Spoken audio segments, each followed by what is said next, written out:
The use of force. The term law of war refers to both the rules governing the resort to force, as ad bellum, and the rules governing the actual conduct of force, as in bello, in international law.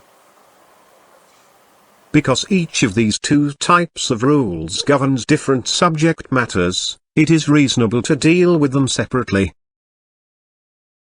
Therefore, this chapter is devoted to deal with the rules governing the resort to force, while the next chapter, entitled International Humanitarian Law, is devoted to deal with the rules governing the actual conduct of force. The rules governing the resort to force form a central element within international law. These rules, together with other principles such as territorial sovereignty, independence and equality of states, provide the framework for the international order. While a domestic system prescribes the monopoly on the use of force by a state, through its governmental institutions, in order to enable the state to preserve its authority and maintain its control within its territory, the international law seeks to minimize and regulate the use of force by states in their international relations in order to preserve and maintain peace and security in the world community. The position of international law towards the use of force by states has not been the same throughout the history. Because of this fact, in the following sections we will deal with the use of force. First, before 1945, the establishment of the United Nations, and second, under the Charter of the United Nations. Section 1. The rules related to the use of force before 1945. War is the apparent manifestation of the use of force by states.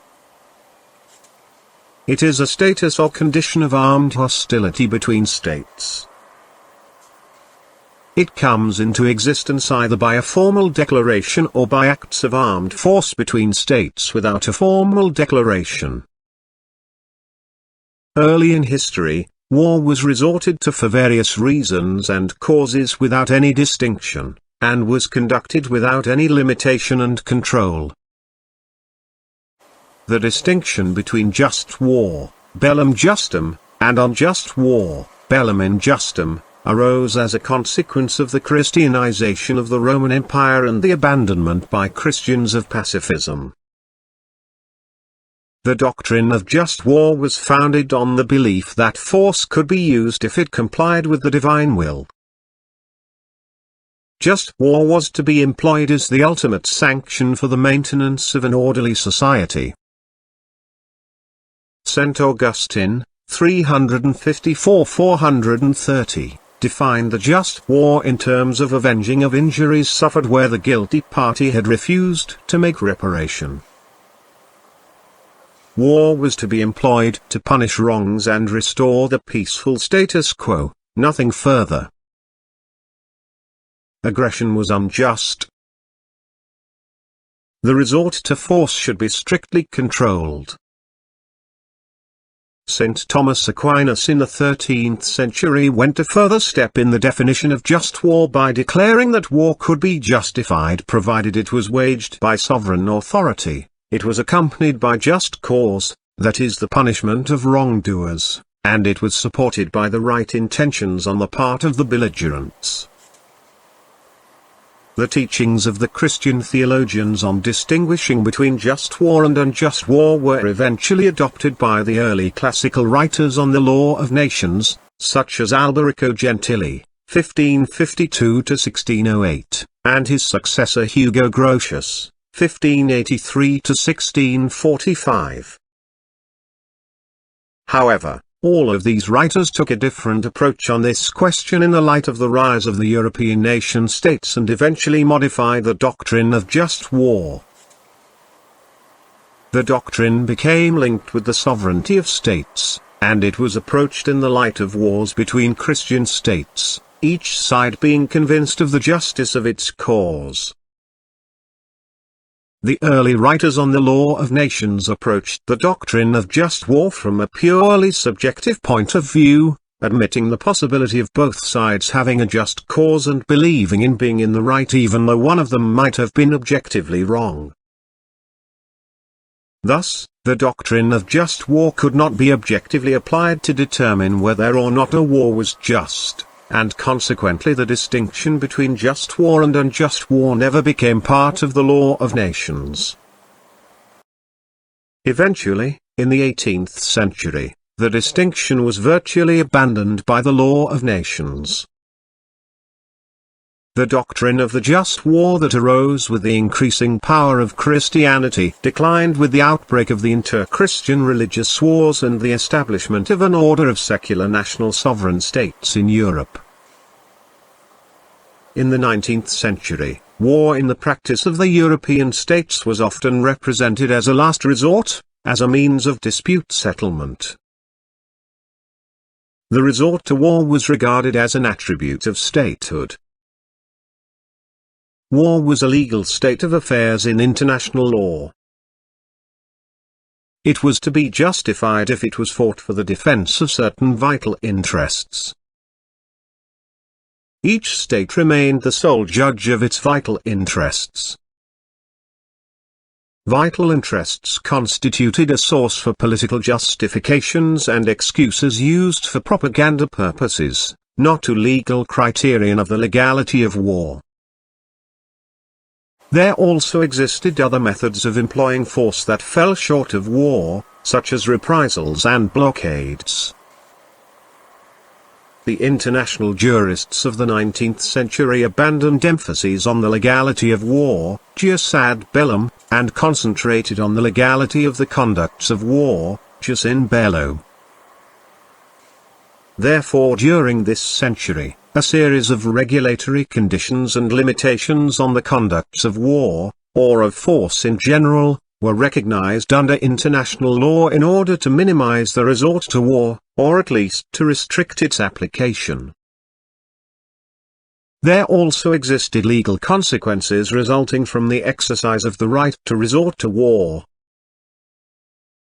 The unprecedented suffering of the First World War caused a revolutionary change in the attitudes towards war. The doctrine of just war was revived after this war. The creation of the League of Nations in 1919 constituted an effort by the world community to rebuild international affairs upon the basis of a general international institution which would oversee the conducts of the states to ensure that aggression could not happen again. The Covenant of the League of Nations, although it did not prohibit the resort to war altogether, it introduced a different attitude than that existed previously to the question of war in international law. The Covenant set up procedures designated to restrict the resort to war to tolerable levels. It declared that members of the League agreed that they would submit their disputes, which likely to lead to a rupture, either to arbitration or judicial settlement, or to inquiry by the Council of the League. The members also agreed that in no case they would resort to war until the elapse of 3 months after the award by the arbitrators or the judicial decisions, or the report by the Council.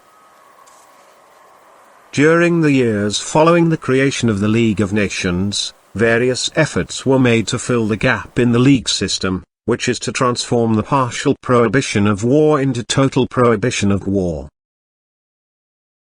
These efforts resulted in the conclusion of the General Treaty for the Renunciation of War in 1928, known as the Kellogg-Briand Pact or Pact of Paris.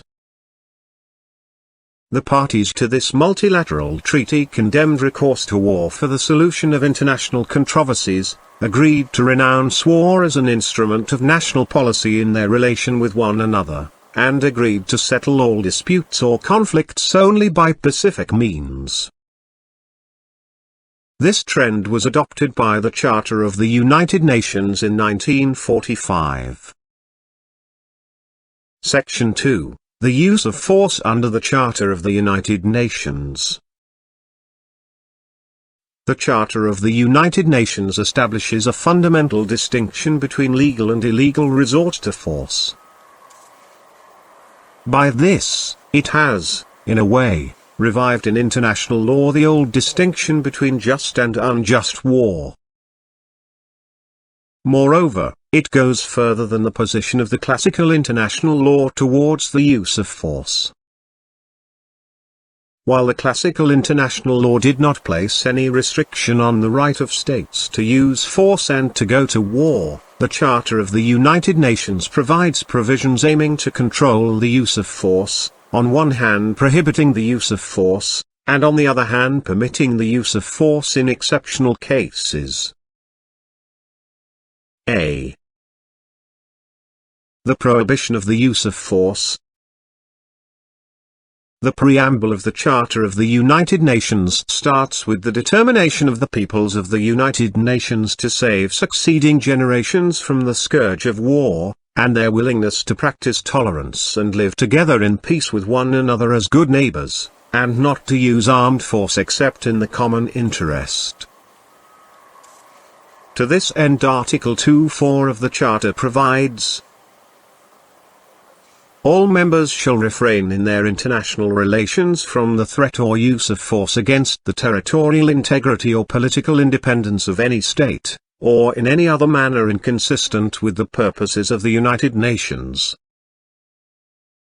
This article formulates the principle of the prohibition of the use of force in international law, by imposing upon the states members of the United Nations the basic obligation to refrain from the threat or use of force in their international relations.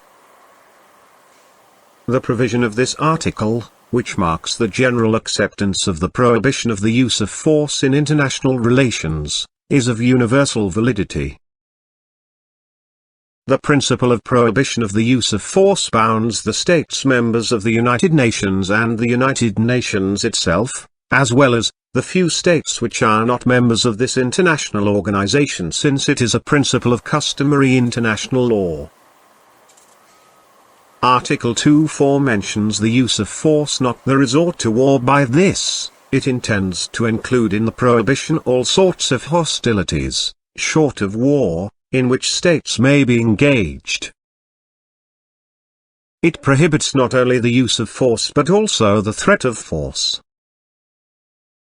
The prohibition of the threat or use of force in international relations against the territorial integrity or political independence of any state, or in any other manner inconsistent with the purposes of the United Nations, as stated in Article 2.4, is reinforced by other provisions of the Charter, particularly paragraph 3 of the same article. Article 2.3 imposes upon states the obligation to settle their international disputes by peaceful means in such a manner that international peace and security, and justice, are not endangered.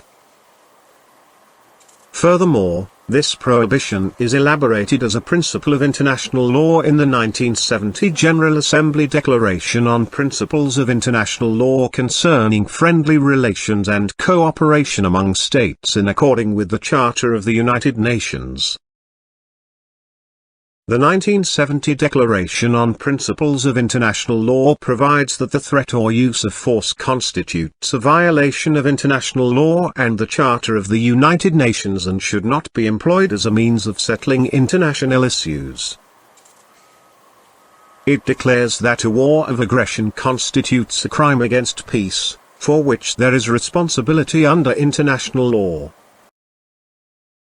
It lists systematically the obligations of states in this regard. Every state has to refrain from propaganda for wars of aggression. It has to refrain from the threat or use of force to violate the existing international boundaries of another state, or the international lines of demarcation. It has to refrain from acts of reprisal involving the use of force. It has to refrain from any forcible action which deprives peoples of their right to self-determination, freedom and independence. It has to refrain from organizing, instigating, assisting or participating in acts of civil strife or terrorist acts in another state, or acquiescing in organized activities within its territory directed towards the commission of such acts. The Declaration provides that the territory of a state shall not be the object of military occupation or acquisition by another state resulting from the threat or use of force, and that such territorial acquisition shall not be recognized as legal.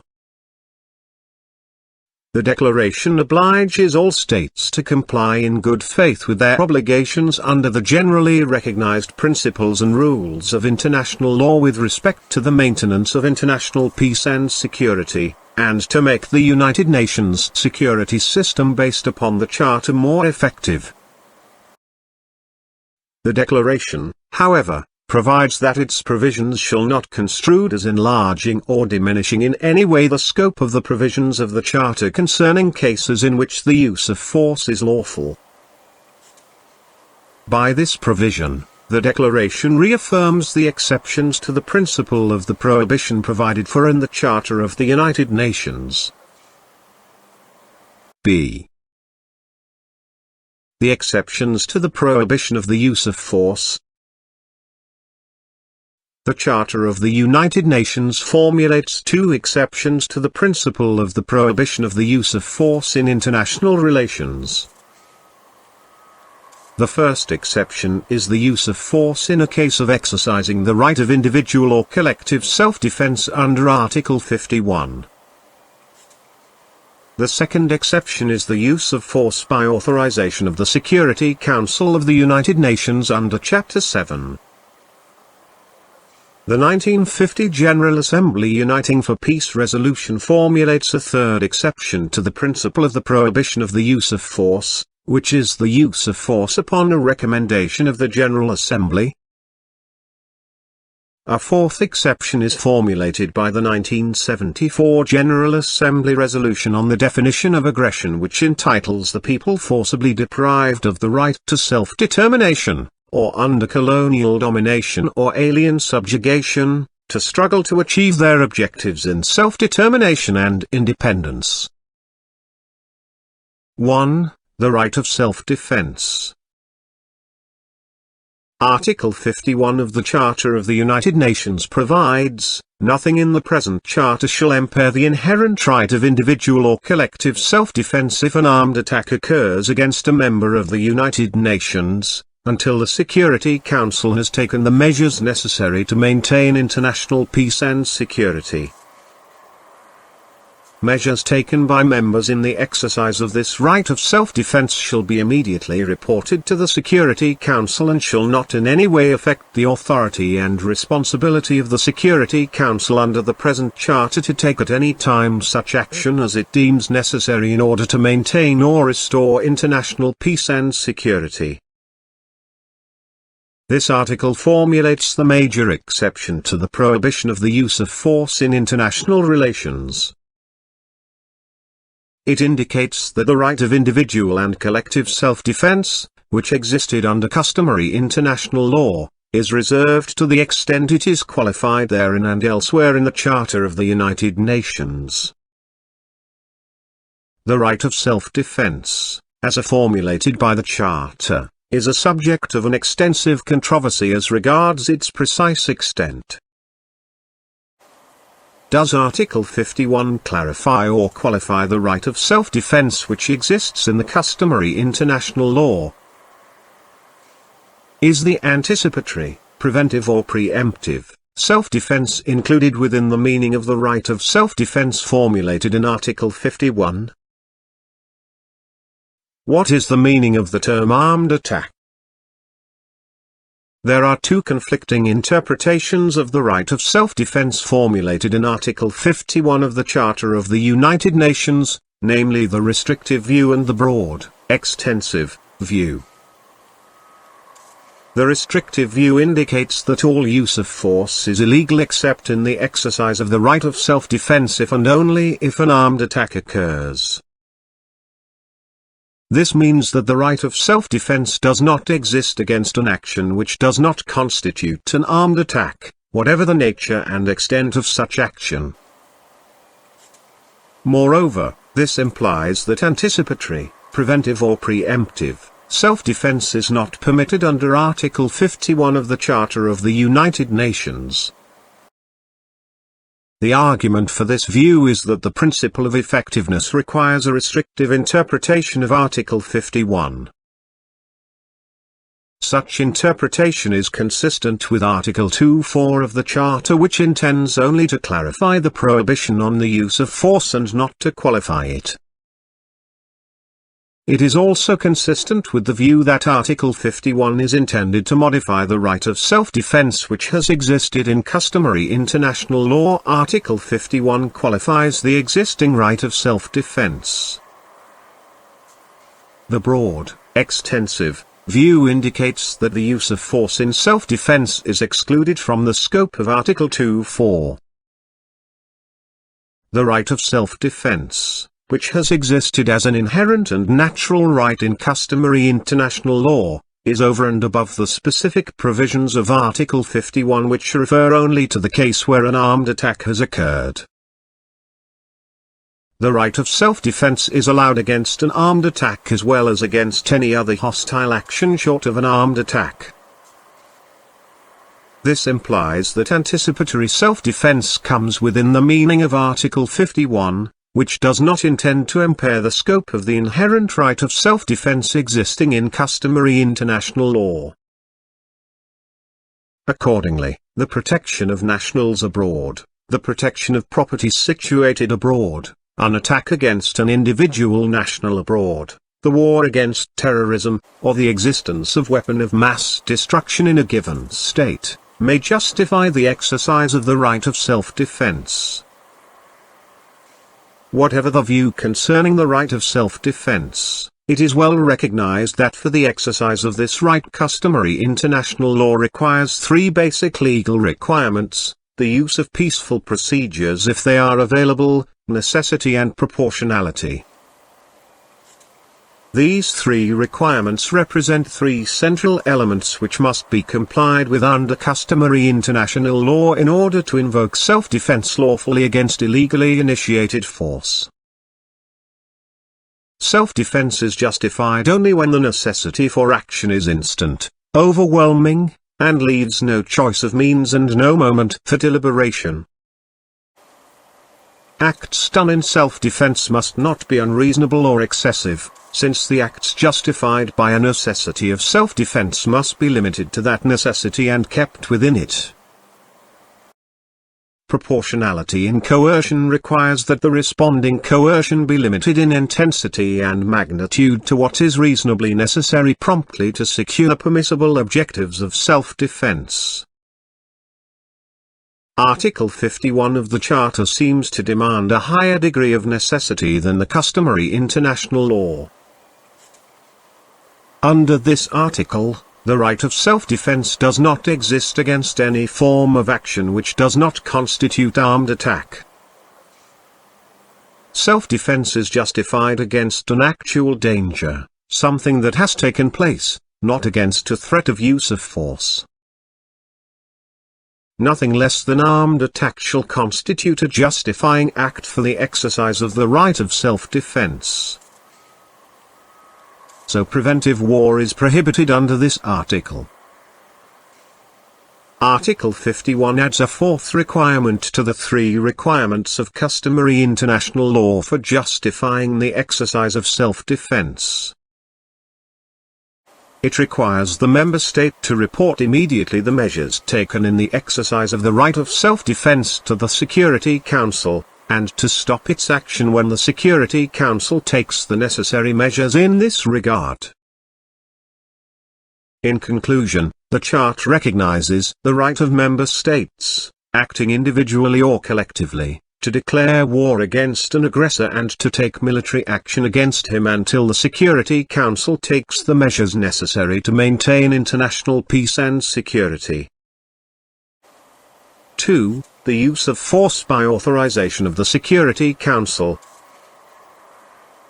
The second exception to the prohibition of the use of force in international relations is formulated in Article 42 of Chapter 7 of the Charter of the United Nations.